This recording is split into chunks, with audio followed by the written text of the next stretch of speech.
وصفتنا اليوم نقاط انتوا احكوها.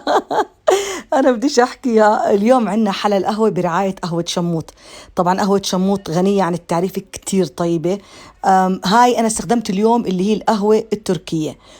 يعني الحلو كتير سهل وكتير كتير طيب، وطعمة القهوة فيه رائعة. جبت باكيت من القهوة التركية، حطيته بالصحن زي ما انتم شايفين، ضفت فوقه ربع كوب حليب بارد، خلطتهم مع بعض. بعدين ظرف دريم ويب اللي هو الظرف الواحد، خلطتهم مع بعض. نص كوب شوكولاتة سائلة وخلطتهم مع بعض. بعدين نزلت باكيت بسكوت دايجستيف أو لوتس زي ما بدكم، ومكسرات حسب الرغبة. خلطتهم مع بعض زي ما انتم شايفين، حطيتهم بالقالب بشكل دوائر، حطيت فوقهم طبقة شوكولاتة وشوية فستق حلبي وفكيتهم. عن جد كتير سهلة وكملوها.